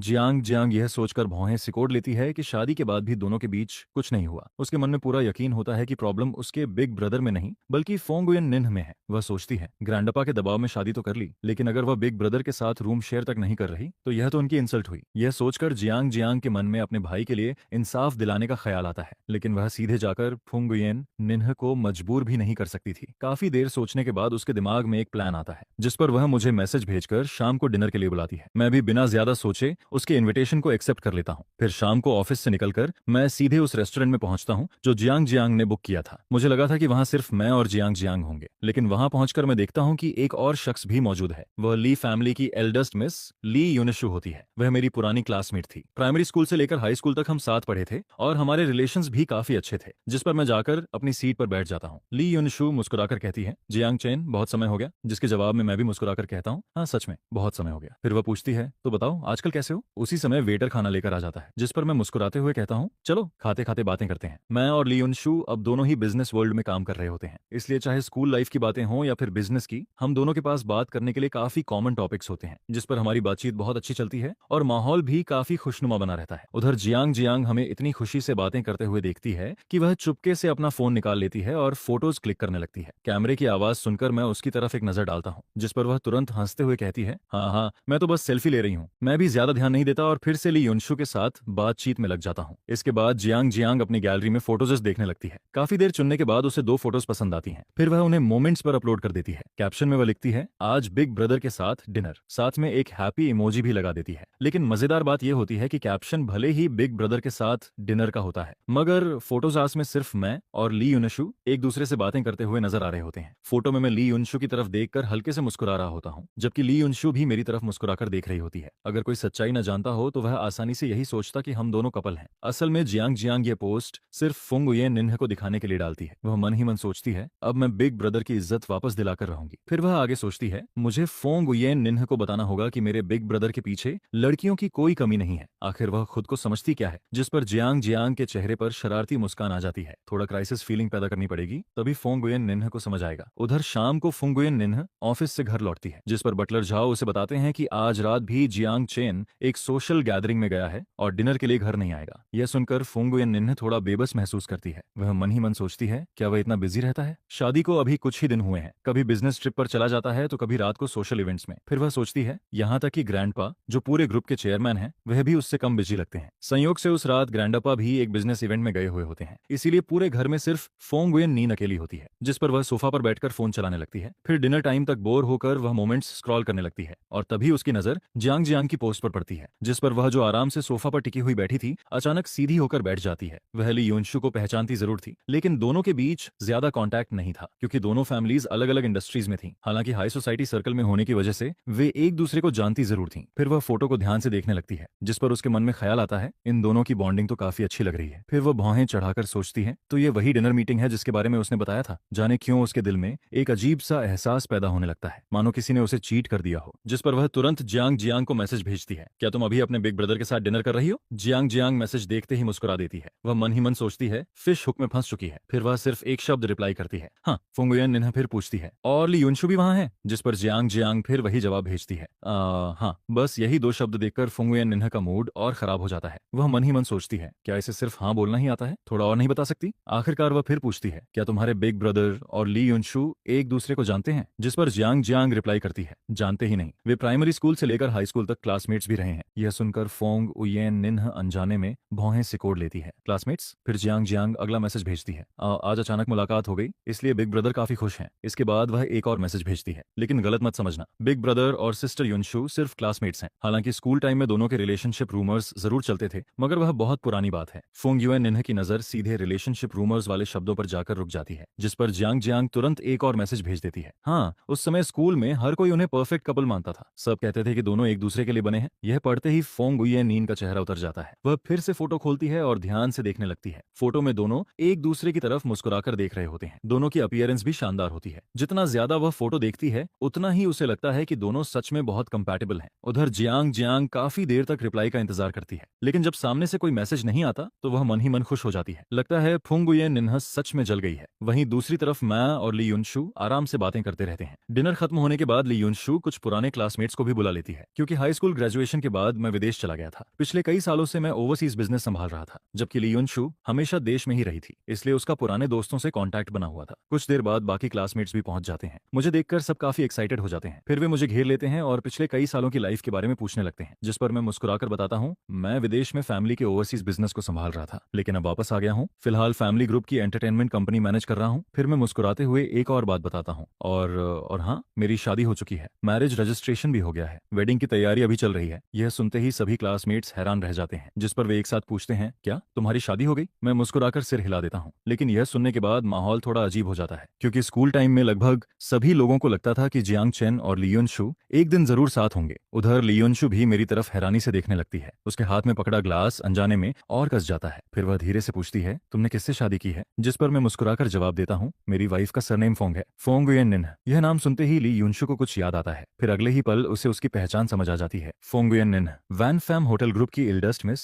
जिस पर मैं मुस्कुराकर सिर हिला देता हूँ, हाँ वही। यह सुनकर बाकी क्लासमेट्स फिर से हैरान रह जाते हैं। वॉन फैम होटल ग्रुप, वही इंटरनेशनल 5 स्टार होटल चेन जिसकी प्रॉपर्टीज पूरी दुनिया में फैली हुई हैं। फिर सभी को एहसास होता है कि जियांग फैमिली और फोंग फैमिली दोनों ही टॉप फैमिलीज में आती हैं, इसलिए यह मैरिज पूरी तरह वेल मैच्ड थी, जिस पर सभी मुझे बधाई देने लगते हैं। मैं मुस्कुराकर सबकी शुभकामनाएं स्वीकार करता हूँ और उन्हें वेडिंग में आने का इन्विटेशन भी देता हूँ। समय का पता ही नहीं चलता और देखते ही देखते रात के 11 बज जाते हैं, क्योंकि अगले दिन सबको काम पर जाना होता है, इसलिए लोग एक एक करके जाने लगते हैं। मैं भी सबसे पहले निकलने वालों में शामिल होता हूँ। ली यूनशु मुझे डोर तक छोड़ने आती है, क्योंकि मैंने ड्रिंक की हुई होती है, इसलिए खुद ड्राइव नहीं कर सकता था, जिस पर मैं गेट पर खड़ा होकर ड्राइवर का इंतजार करने लगता हूँ। कुछ देर की चुप्पी के बाद ली यूनशु आखिर पूछ ही लेती है, तुमने अचानक फोंग गुयेन निन्ह से शादी क्यों कर ली? वह सच में इस बात को समझ नहीं पा रही होती, क्योंकि जियांग फैमिली और फोंग फैमिली दोनों ही टॉप फैमिलीज थीं। अगर दोनों फैमिलीज मैरिज अलायंस करने वाली होती तो इसकी खबर बहुत पहले फैल जाती, लेकिन उसे कभी ऐसी कोई खबर नहीं मिली थी, इसलिए यह शादी उसे बेहद अचानक लगती है। उसे हमेशा लगता था कि जियांग चेन अभी तक सिंगल है, जिस पर मैं वही पुराना जवाब देता हूँ, क्योंकि मुझे वह पसंद है। यह सुनकर ली यूनशु कुछ पल चुप रह जाती है। पसंद? इसके बाद दोनों में से कोई कुछ नहीं कहता। उसी समय हायर ड्राइवर वहां पहुंच जाता है। मैं ली यूनशु को गुड बाय कहता हूं और वहां से निकल जाता हूं। फिर रात के करीब 12 बजे घर पहुंचता हूं। जैसे ही रूम में दाखिल होता हूं, मैं देखता हूं कि फोंग गुयेन निन्ह अभी भी सोफा पर बैठी फोन चला रही होती है, जिस पर मैं हैरानी से पूछता हूं अभी तक सोई नहीं? लेकिन इस बार फोंग गुयेन निन्ह सिर्फ मेरी तरफ देखती है और कुछ भी नहीं कहती। वह मुझे ऊपर से नीचे तक गौर से देखने लगती है। मेरे बाल बिल्कुल ठीक होते हैं, कपड़े भी साफ सुथरे होते हैं और गर्दन पर भी कोई अजीब निशान नहीं होता, जिस पर मैं मुस्कुराकर पूछता हूं क्या तुम मेरा इंतजार कर रही थी? यह सुनते ही फोंग गुयेन नीन का चेहरा लाल हो जाता है। फिर वह शर्म छिपाते चलाते हुए गुस्से में बोलती है, कौन तुम्हारा इंतजार कर रहा था? मैं तो बस फोन चला रही थी। जिस पर मैं फिर मुस्कुराकर पूछता हूँ, फोन चलाते चलाते मेरा इंतजार कर रही थी? मैंने कहा ना, मैं तुम्हारा इंतजार नहीं कर रही थी। फिर मैं आराम से कहता हूँ, ठीक है, आगे से मैं जल्दी घर आने की कोशिश करूंगा ताकि तुम्हें इतनी देर तक इंतजार न करना पड़े। यह सुनकर फोंग गुयेन नी अंदर ही अंदर झुंझला जाती है। वह मन ही मन सोचती है, क्या यह आदमी इंसानों की भाषा नहीं समझता? मैंने कितनी बार कहा कि मैं उसका इंतजार नहीं कर रही थी। इतना सेल्फ ऑब्सेस्ड होने की भी क्या जरूरत है? ऐसे बात कर रहा है जैसे मैं कोई दुखी वाइफ हूँ जो हर रात अपने हस्बैंड का इंतजार करती रहती है, जिस पर वह कुछ बोलकर अपनी इज्जत बचाना चाहती है। लेकिन इससे पहले कि वह कुछ कह पाती, मैं बाथरूम की तरफ चला जाता हूँ। यह देखकर फोंग गुयेन निन्ह बेबस होकर सोचती है, छोड़ो, पहले इसे नहा लेने देती हूँ, उसके बाद बहस करूंगी। वैसे भी मैं सच में सिर्फ फोन ही चला रही थी। उधर मैं फ्रेश होकर बाहर आता हूँ और सीधे बेड पर लेट जाता हूँ। आज मैं सच में बहुत थका हुआ होता हूँ। दिन भर कंपनी का काम संभालने के बाद रात को भी पुराने क्लासमेट्स के साथ ड्रिंक और बातचीत करनी पड़ी थी, इसलिए इस समय मेरी आंखें नींद से भारी हो रही होती हैं। उधर फूंग गुयेन निन्ह सोचती है कि मौका देखकर वह अपनी बात साफ कर देगी, लेकिन तभी वह देखती है कि मैं पहले ही आंखें बंद कर चुका हूँ। यह देखकर उसके दिल में हल्की सी नाराजगी पैदा हो जाती है। वह मन ही मन सोचती है, इतनी जल्दी सो भी गया? क्या एक बात भी नहीं करना चाहता मुझसे? लेकिन अगले ही पल मैं हल्का सा मुस्कुरा देता हूँ, फिर अपना हाथ बढ़ाकर उसे अपनी बाहों में खींच लेता हूँ, जिस पर उसकी सारी नाराजगी पल भर में गायब हो जाती है। अब उसके दिल में सिर्फ शर्म और घबराहट बचती है। इस तरह रात गुजर जाती है और अगली सुबह उसके दिल की काफी नाराजगी भी धीरे धीरे खत्म हो जाती है। फिर अगले दिन जियांग जियांग अपने जॉब के पहले दिन सीधे मेरे ऑफिस में पहुंच जाती है। असल में वह हालात जानने आई होती है। जैसे ही वह मुझे देखती है, उसे मेरे चेहरे पर हल्की थका नजर आती है, जिस पर वह मन ही मन सोचती है, क्या बिग ब्रदर रात भर ठीक से सोए नहीं? फिर उसके दिमाग में दूसरा ख्याल आता है, या फिर फोंग गुयेन नीन ने मेरी मोमेंट्स पोस्ट देख ली थी और दोनों की लड़ाई हो गई। यह सोचकर वह फिक्र से पूछती है, बिग ब्रदर आप इतने थके हुए क्यों लग रहे हैं? जिस पर मैं बिल्कुल सामान्य आवाज में जवाब देता हूँ, कल रात ठीक से नींद नहीं आई, करीब 3 बजे सोया था और 7 बजे उठ गया। ऐसी हालत में कौन अच्छी नींद ले सकता है? यह सुनकर जियांग जियांग कुछ सेकंड के लिए चुप हो जाती है। वह मन ही मन सोचती है, ये नींद न आने की वजह लड़ाई थी या कुछ और। लेकिन फिर वह ध्यान से मेरे चेहरे को देखने लगती है। काफी देर तक देखने के बाद भी उसे कोई संदिग्ध निशान नहीं दिखता,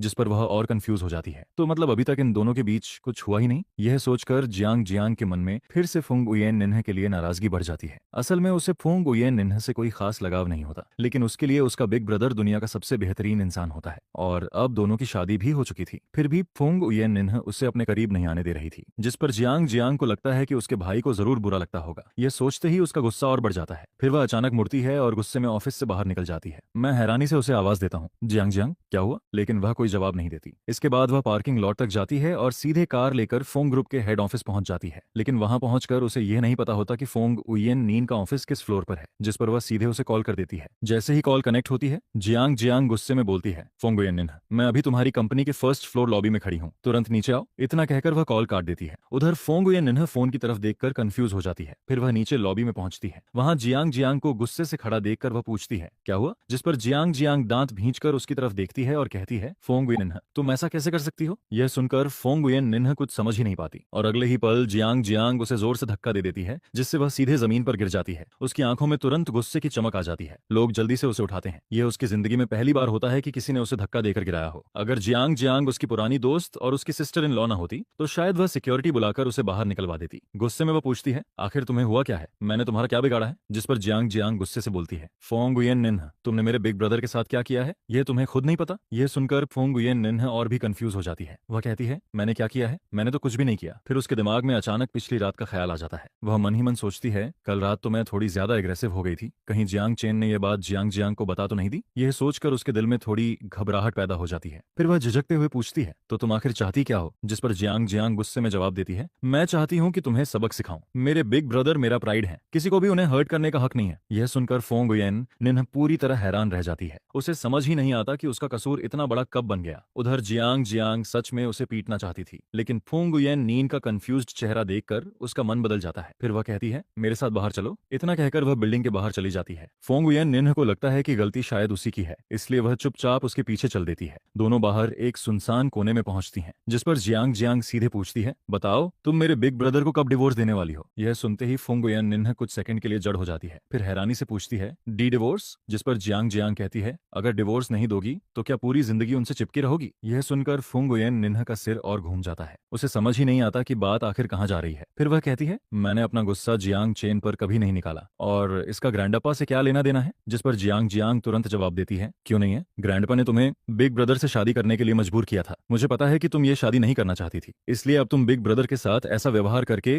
ग्रैंडपा से बदला ले रही हो। यह सुनकर फोंग उयेन निन्ह तुरंत उसे रोक देती है, तुम आखिर कह क्या रही हो? मैं जो भी करती हूँ उसका ग्रैंडपा से कोई लेना देना नहीं है और मैंने ग्रैंडपा से कभी कुछ नहीं कहा। फिर वह थोड़ा झेंपते हुए बोलती है, हाँ कल रात वाली बात में गलती मेरी थी। यह सुनते ही अब जियांग जियांग खुद कंफ्यूज हो जाती है। कल रात वाली बात? उधर फोंगुयन निन्ह सोचती है, लेकिन पूरी गलती मेरी भी तो नहीं थी। फिर वह बोलती है, क्या सिर्फ मेरी ही गलती थी? क्या तुम्हारे बिग ब्रदर की कोई गलती नहीं थी? यह सुनकर जियांग जियांग भौंचक्की रह जाती है। वह पूछती है, मेरे बिग ब्रदर की क्या गलती हो सकती है? जिस पर फोंगुयन नी थोड़ी शिकायत भरी आवाज में कहती है, वह पहले से मैरिड है, फिर भी वह एक फीमेल क्लासमेट के साथ देर रात तक बाहर घूमते रहे। क्या यह गलत नहीं है? यह सुनते ही जियांग जियांग अचानक शांत हो जाती है, क्योंकि अब उसे एहसास होता है कि वह और फुंगुयेन निन्ह दो बिल्कुल अलग बातों पर चर्चा कर रही थी। फिर वह हैरानी से पूछती है, रुको, तो कल रात तुम्हारा और बिग ब्रदर का झगड़ा ली युनशु की वजह से हुआ था? जिस पर फुंगुयेन निन्ह तुरंत पूछती है, क्या तुम्हारे बिग ब्रदर ने तुम्हें यही बताया है? मेरे भाई ने कुछ भी नहीं कहा। जिस पर फुंगुयेन निन्ह पूरी तरह से निरुत्तर हो जाती है। आखिर आज वो इतना गुस्सा किस बात पर हुई थी? जिस पर जियांग जियांग हल्की सी ठंडी हंसी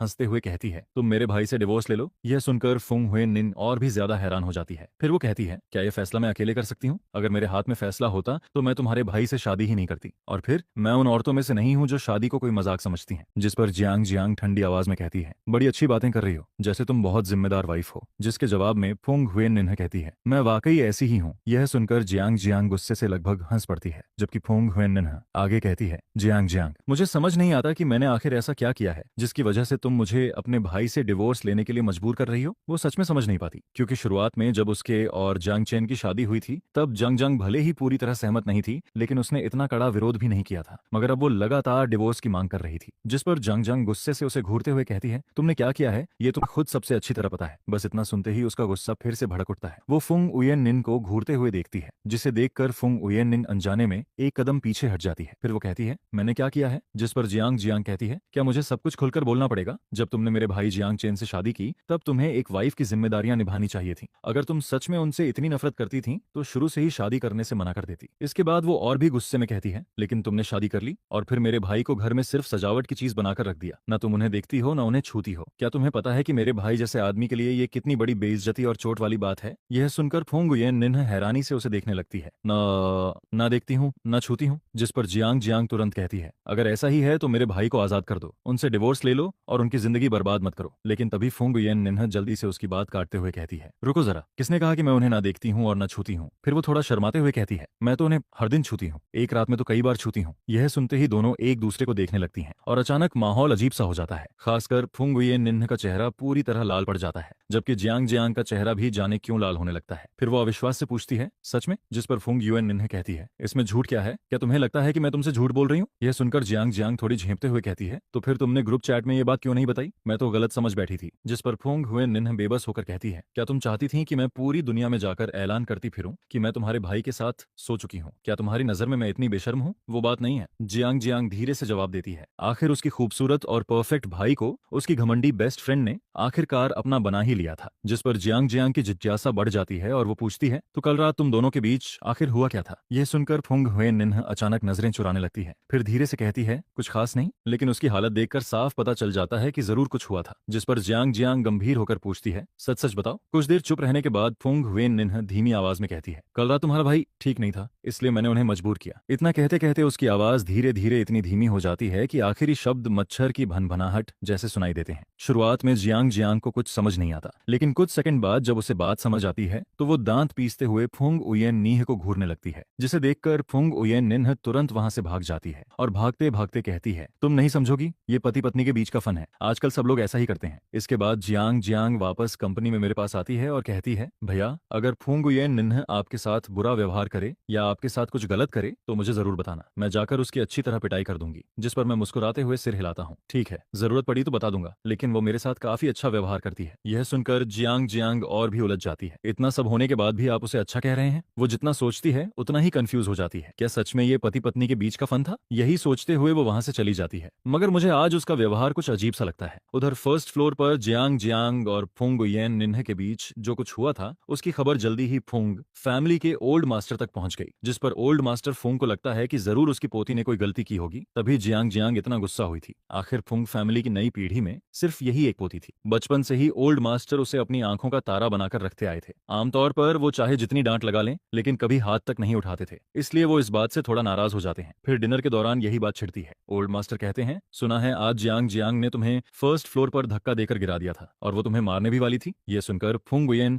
निन्ह चौंक कर मेरी तरफ देखती है, जबकि मैं हैरानी से उससे पूछता हूँ, तुम गिर गई थी? लेकिन फुंग गुयेन निन्ह कुछ नहीं कहती, जिससे साफ हो जाता है कि बात सच थी। फिर मैं पूछता हूँ, उसने तुम्हें धक्का क्यों दिया? लेकिन इस बार भी वो चुप रहती है, क्योंकि उसे समझ नहीं आता कि वो आखिर क्या जवाब दे। जिस पर ओल्ड मास्टर कहते हैं, जियांग जियांग कोई नासमझ बच्ची नहीं है, अगर उसने ऐसा किया है तो जरूर तुमसे कोई गलती हुई होगी। यह सुनकर फुंग हुएन निन्ह शर्म और गुस्से से कहती है, दादाजी आप इस मामले में मत पड़िए, ये मेरे और जियांग जियांग के बीच की बात है। असल में उसे याद आ जाता है कि पिछली रात उसने क्या किया था, इसलिए अगर जियांग जियांग सच में उसे मार भी देती तो शायद वो विरोध नहीं करती। जिस पर ओल्ड मास्टर भौहें सिकोड़ते हुए कहते हैं, अगर गलती तुम्हारी है तो जाकर जियांग जियांग और अपने सास ससुर से माफी मांगो। इसके बाद मैं ओल्ड मास्टर की तरफ देखकर कहता हूँ, दादाजी मैं जियांग जियांग से इस बारे में ठीक से बात करूंगा। जिस पर ओल्ड मास्टर मेरी तरफ देखते हुए कहते हैं, हुएन निन्ह को मैंने बचपन से बहुत ज्यादा बिगाड़ दिया है, अगर उसने गलती की है तो तुम उसका पक्ष मत लेना। मैं चुपचाप सिर हिला देता हूँ, लेकिन अंदर ही अंदर मैं समझ जाता हूँ कि दादाजी यूं ही ये बात नहीं कह रहे थे, वो दरअसल मुझे इशारा दे रहे थे। आखिर फुंग उयेन निन्ह फुंग फैमिली की इकलौती वारिस थी और दादाजी की सबसे प्यारी पोती भी। अगर जियांग जियांग की जगह कोई और होता तो शायद दादाजी उसे बहुत पहले ही सजा दे चुके होते। डिनर खत्म होने के बाद मैं और फुंग उयेन निन्ह अपने कमरे में वापस आते हैं। फिर मैं उससे पूछता हूँ, जियांग जियांग ने तुम पर हाथ क्यों उठाया? लेकिन वो फिर भी कुछ नहीं कहती। जिस पर मैं कहता हूँ, अगर तुम नहीं बताओगी तो मैं जियांग जियांग से पूछ लूंगा। इसके बावजूद वो चुप रहती है। यह देखकर मैं सीधे जियांग जियांग को कॉल कर देता हूँ। कॉल कनेक्ट होते ही मैं पूछता हूँ, तुमने फुंग उयेन निन्ह पर हाथ क्यों उठाया? जिस पर जियांग जियांग कुछ पल चुप रहती है और फिर बड़बड़ाते हुए कहती है, क्योंकि उसने गलती की थी। मैं भौहें सिकोड़ते हुए पूछता हूँ, उसने क्या किया? जिस पर वो नाराज होकर कहती है, आप खुद उसी से पूछिए। मैं जवाब देता हूँ, मैं पूछ चुका हूँ, लेकिन वो कुछ नहीं बता रही। जिस पर जियांग जियांग गुस्से से कहती है, क्योंकि उसे शर्म आ रही है, उसके पास बताने लायक कोई चेहरा नहीं बचा। मेरी आवाज अब गंभीर हो जाती है, तो आखिर बात क्या है? मेरे लहजे से ही जियांग जियांग समझ जाती है कि मैं नाराज हो रहा हूँ। फिर वो धीरे से कहती है, मुझे लगा था कि उसने आपकी बेइज्जती की है। यह सुनकर मैं हैरान होकर पूछता हूँ, तुम्हें ऐसा क्यों लगा? जिस पर जियांग जियांग फिर चुप हो जाती है। कुछ बातें ऐसी थीं जिन्हें वो अपने सगे भाई से भी कहने में झिझक रही थी। उधर मैं अपने बगल में बैठी बेचैन फुंग हुएन निन्ह की तरफ नजर डालता हूँ। फिर कहता हूँ, तुम दोनों आखिर इतनी हिचकिचा क्यों रही हो? आखिर मामला क्या है? इस बार जियांग जियांग के पास चुप रहने का कोई बहाना नहीं बचता। जिस पर जियांग जियांग बड़बड़ाते हुए कहती है, किसने कहा था कि कल रात आपने उन्हें मजबूर किया था? यह सुनते ही मैं, जो आमतौर पर किसी भी हालात में अपना चेहरा नहीं बदलता, मेरे कान तक गर्म हो जाते हैं। उधर फुंग उयेन निन्ह मेरे लाल हुए कानों को देखकर हैरान रह जाती है। वो मन ही मन सोचती है, क्या मैं और जियांग जियांग इतने करीब हैं? यहाँ तक कि पति पत्नी की प्राइवेट बातें भी उसे पता चल गईं। जबकि फोन के दूसरी तरफ जियांग जियांग अब भी नाराज थी और लगातार बोलती जा रही थी, मैंने जो कुछ किया सब आपके लिए किया। अगर मैं उसे सबक नहीं सिखाती तो आज वो आपको एक बार मजबूर करती है, कल दूसरी बार भी कर सकती है। जिस पर वो और भी नाराज होकर कहती है, भैया मुझे समझ नहीं आता कि आपको ऐसी औरत आखिर पसंद कैसे आ सकती है। अगर अगली बार ऐसा हुआ तो मैं सच में उसे पीट दूंगी। यह सुनकर मैं बालकनी की तरफ चला जाता हूँ और ग्लास डोर बंद कर देता हूँ ताकि फुंग उयेन निन्ह हमारी बात ना सुन सके। लेकिन यह देखकर फुंग उयेन निन्ह के मन में अजीब से ख्याल आने लगते हैं, क्या वो मुझसे बच रहे हैं? हम तो पति पत्नी हैं, क्या हमें दुनिया का सबसे करीबी इंसान नहीं होना चाहिए? जिस पर वो और ज्यादा उलझ जाती है, फिर ये दोनों मुझसे बातें क्यों छिपा रहे हैं? कहीं मेरी बुराई तो नहीं कर रहे? फिर वो खुद को समझाने लगती है, थोड़ा सा सुन लूं तो क्या हो जाएगा? क्या फुंग फैमिली की बड़ी बेटी अब अपनी इज्जत भी छोड़ दे? उधर मैं उसकी तरफ एक नजर डालता हूँ और फिर जियांग जियांग से कहता हूँ, जो भी हो तुम्हें हाथ नहीं उठाना चाहिए था। फुंग उयेन निन्ह फुंग फैमिली की इकलौती बेटी है, तुम भी जानती हो कि दादाजी और पूरे परिवार के लिए उसकी कितनी अहमियत है। इसके बाद मैं गंभीर होकर कहता हूँ, आज तुमने बहुत जल्दबाजी कर दी, दिन दहाड़े उसे धक्का दे दिया। जिस पर जियांग जियांग धीरे से बड़बड़ाती है, मैंने सच में उसे मारा थोड़ी था, मैं तो बस डराने की कोशिश कर रही थी। फिर वो और भी धीमी आवाज में कहती है, अगर दिन में नहीं कर सकती तो अगली बार रात में करूंगी, एक बोरा डालूंगी और फिर उसकी अच्छी तरह खबर लूंगी। उसकी आवाज इतनी धीमी थी कि मुझे कुछ सुनाई नहीं देता। जिस पर मैं पूछता हूँ,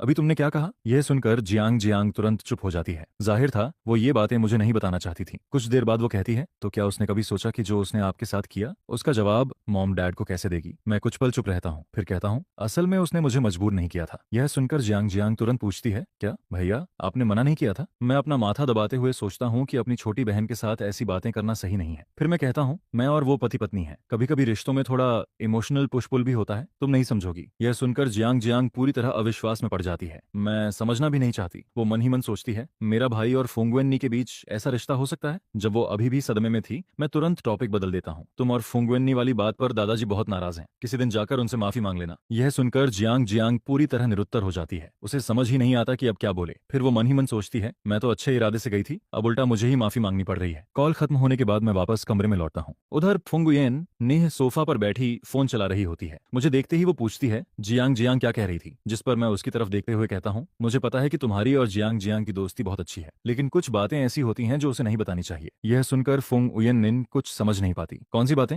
मैं उसके भोले चेहरे को देखकर बेबस हो जाता हूँ। फिर कहता हूँ, पति पत्नी के बीच की प्राइवेट बातें, सिर्फ वही लोग ऐसी बातें दूसरों के साथ शेयर करते हैं जिन्हें रिश्तों की अहमियत नहीं होती। इसके बाद मैं पूछता हूँ, तो फिर जियांग जियांग को कल रात की बात कैसे पता चली? यह सुनते ही फूंग गुयेन निन्हा का चेहरा और लाल हो जाता है। वो एक एक्सीडेंट था, आपको मुझ पर भरोसा करना होगा। फिर वो जल्दी से सफाई देती है, मैंने सच में हमारी बात किसी को नहीं बताई। मैं ऐसी इंसान नहीं हूँ जिस पर मैं सिर हिलाकर मुस्कुरा देता हूँ। मुझे तुम पर भरोसा है। इसी दौरान मेरी नजर उसके मुलायम हाथ पर पड़ती है। उसकी हथेली पर हल्का सा लाल निशान था, शायद गिरते वक्त कहीं रगड़ लग गई थी। जिस पर मैं उसका हाथ पकड़कर पूछता हूँ, दर्द हो रहा है क्या? मेरी आवाज में चिंता सुनकर फूंग गुयेन नीह का दिल तेजी से धड़कने लगता है। उसका चेहरा फिर से लाल पड़ जाता है। जब वो कुछ नहीं बोलती तो मैं थोड़ा झुककर उसकी हथेली के करीब आता हूँ, फिर हल्के से फूंक मारते हुए कहता हूँ, ऐसे करने से दर्द कम हो जाता है। यह देखकर उसका दिल और तेजी से धड़कने लगता है। वो मन ही मन सोचती है, क्या जियांग चेन मुझे फ्लर्ट कर रहे हैं? ये इंसान बहुत खतरनाक है, मेरा दिल तो बाहर आने वाला है। उसके लाल पड़े चेहरे को देखकर मेरे होंठों पर हल्की मुस्कान आ जाती है। फिर मैं उसकी तरफ झुककर उसके माथे पर एक हल्का सा किस करता हूँ और पूछता हूँ, अब कैसा लग रहा है? जिस पर फूंग गुयेन निन्हा हकलाते हुए जवाब देती है,